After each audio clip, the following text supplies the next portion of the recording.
50 miles off the coast of Oregon, the ocean floor is cracking open. It is leaking. Warm, chemically distinct water is venting from 2.5 miles beneath the seafloor, straight from the heart of a sleeping giant. This isn't a theory. It's a recent discovery. A confirmed, documented leak at a place now called Pythia's Oasis. And if it stops leaking, a continent dies. Right now, over 7 million people live, work, and sleep directly in the path of the single most dangerous fault line in North America. Not the San Andreas. Something bigger. Something capable of a magnitude 9.2 earthquake that shakes for up to 7 minutes, followed by a 100-foot wall of water moving at the speed of a jetliner.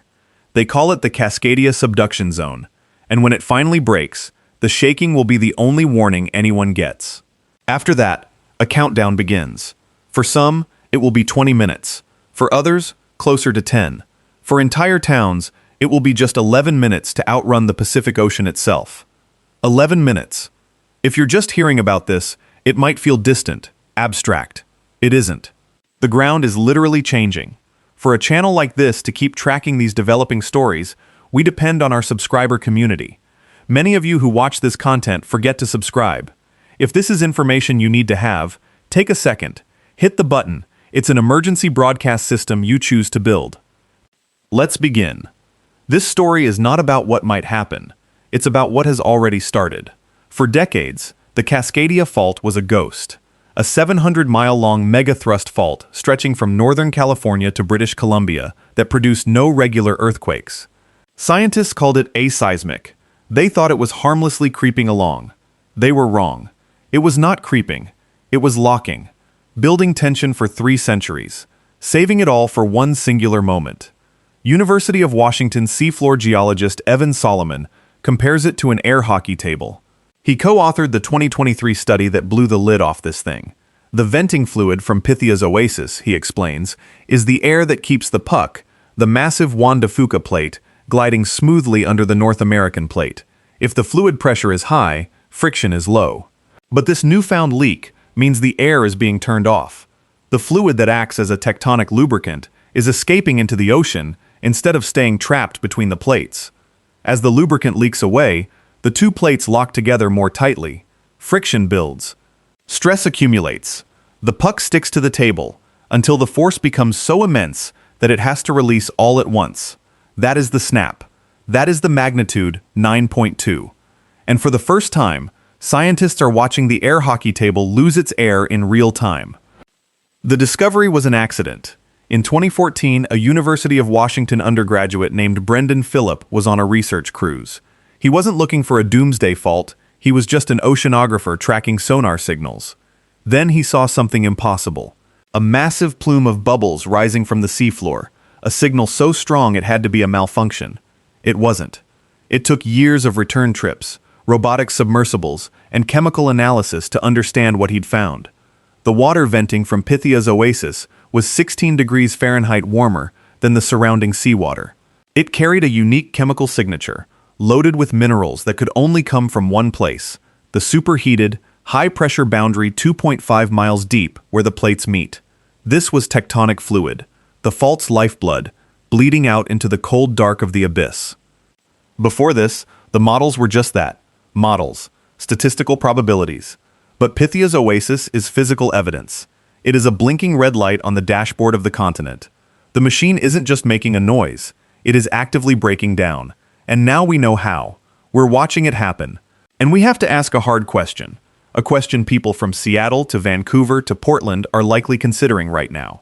What does it feel like to live on top of a machine that is tearing itself apart? Let me know in the comments what you think the first priority should be for governments in this zone. The clock is not hypothetical. It has a history.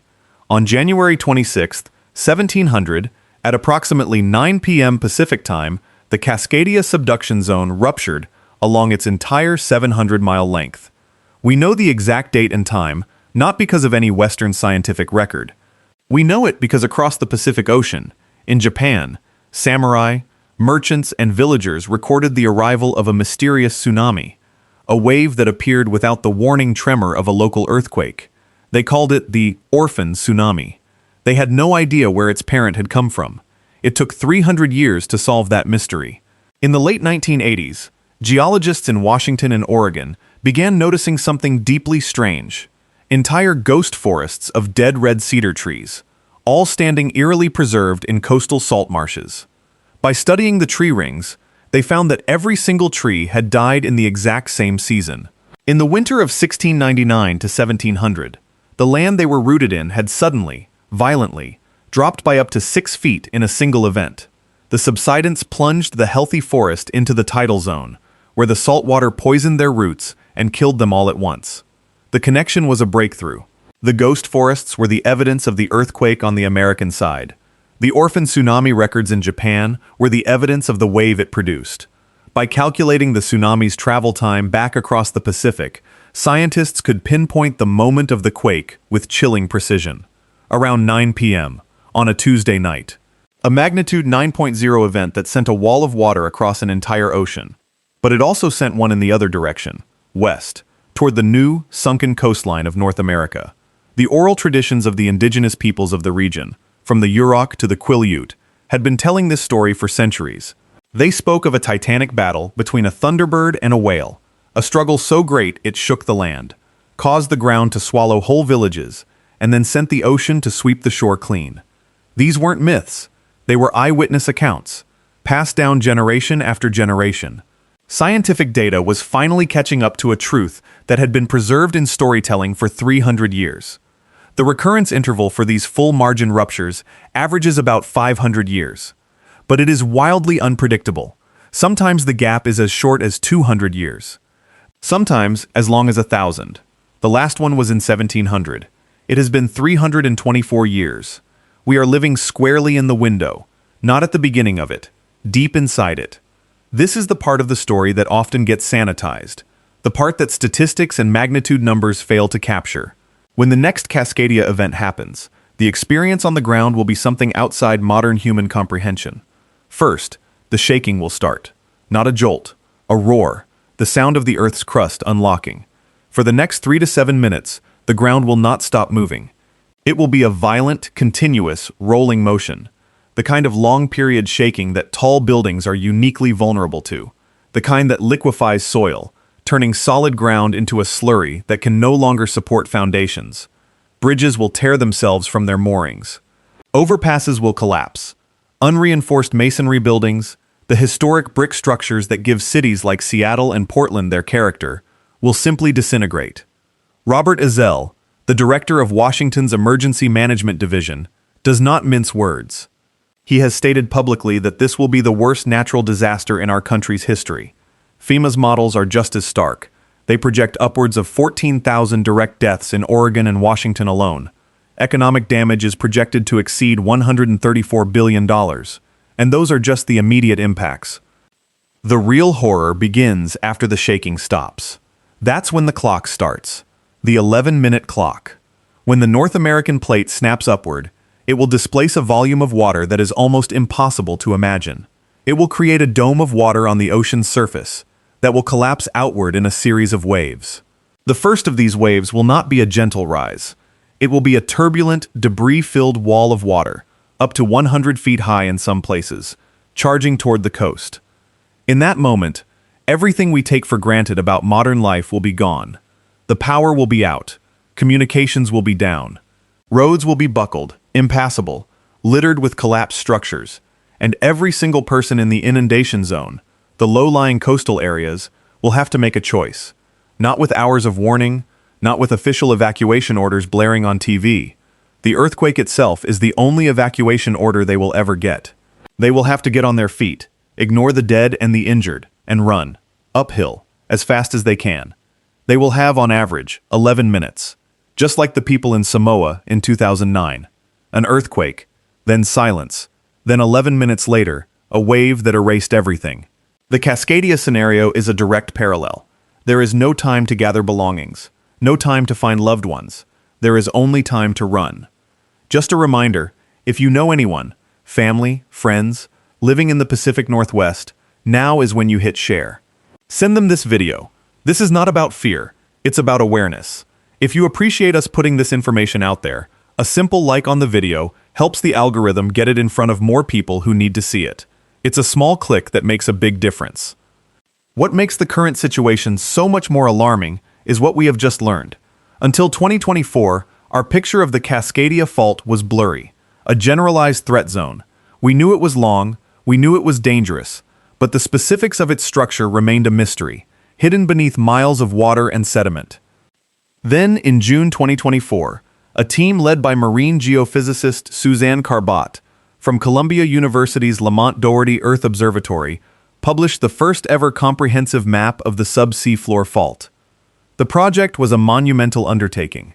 Using the National Science Foundation-funded research vessel MG Langseth, they dragged a 9-mile-long acoustic streamer back and forth over the fault zone for weeks. The sound waves they generated penetrated deep into the Earth's crust, bouncing off different layers and allowing them to build a 3D image of the fault's architecture. What they found changed everything. Cascadia is not one single, smooth strip. It is not a clean break. It is broken. The fault is divided into at least 4 distinct segments, each with its own unique geometry and personality. Like a pane of glass that's not just cracked, but fractured into interlocking pieces. And here is the part that should terrify anyone living in Washington state.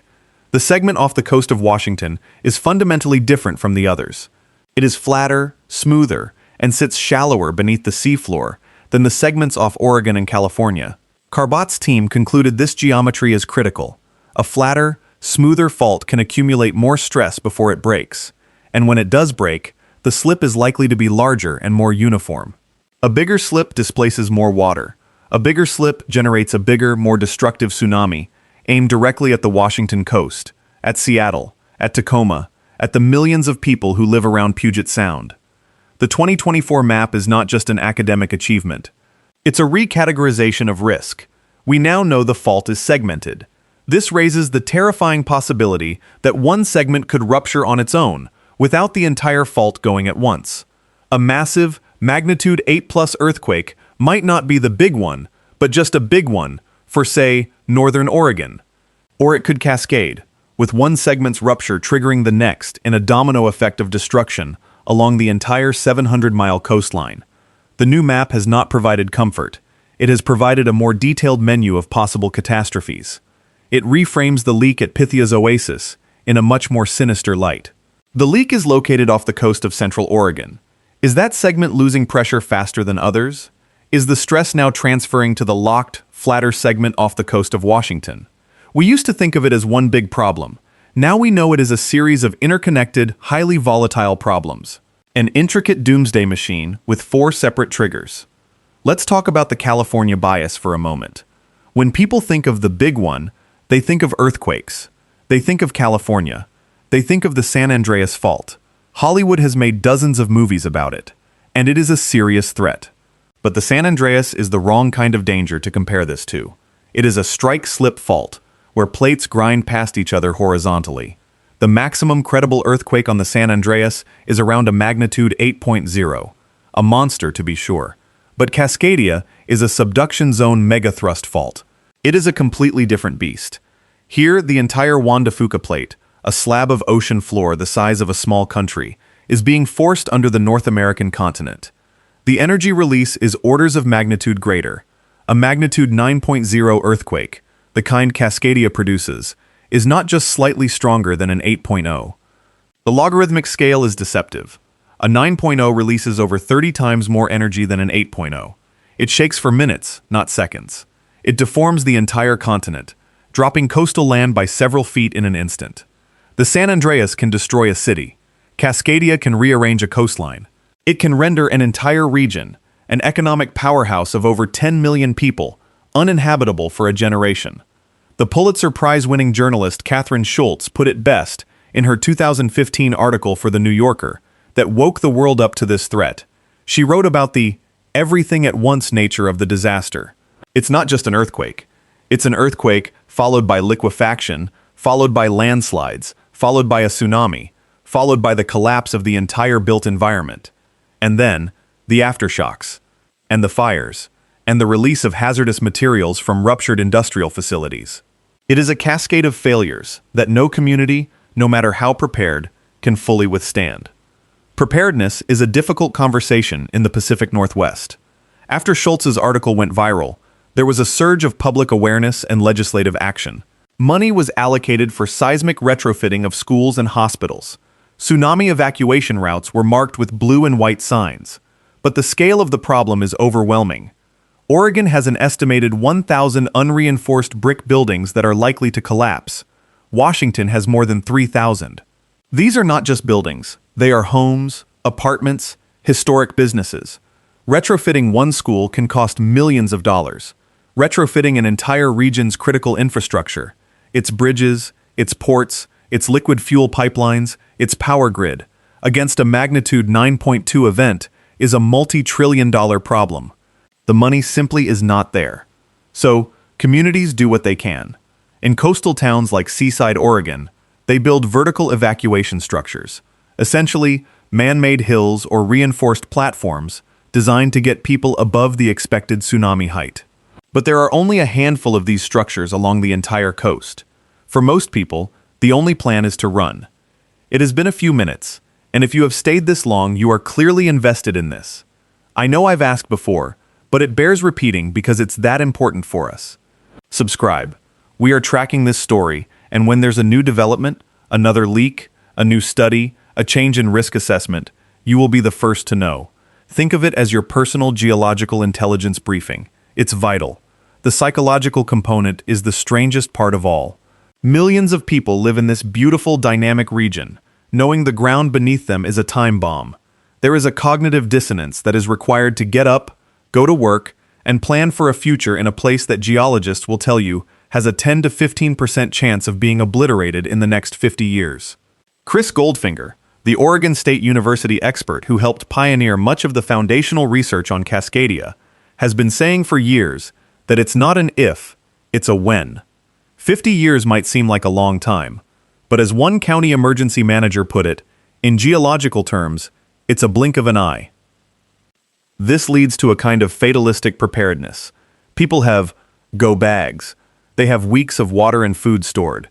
They have family reunification plans. But they also know that in a true full-margin rupture event, individual preparedness might be a rounding error in the face of systemic collapse. What will happen to Seattle, a city built on hills and filled in tide flats, when the shaking starts? What happens to Portland, nestled along two rivers, with its aging bridges and vulnerable fuel storage tanks? What happens to Vancouver, BC, a city of glass towers on a sedimentary basin? These are the questions that keep seismologists and emergency planners awake at night. The discovery of Pythia's Oasis and the new 2024 fault map have moved this out of the realm of abstract future risk and into the category of active, observable process. The fault is not just sitting there waiting. It is dynamic. It is changing. The leak proves it. The segmented structure redefines the threat. The story of Cascadia is now being written in real time by the data streaming from robotic submersibles and acoustic sensors. We are in a new era of understanding this threat, an era where we can see the mechanism of our own potential destruction with unprecedented clarity. The question is, what do we do with that information? Do we engineer our way out of it? Is that even possible? Or do we learn to live with a level of risk that no modern society has ever had to consciously accept? The final, unsettling piece of the puzzle is this: the instantaneous subsidence.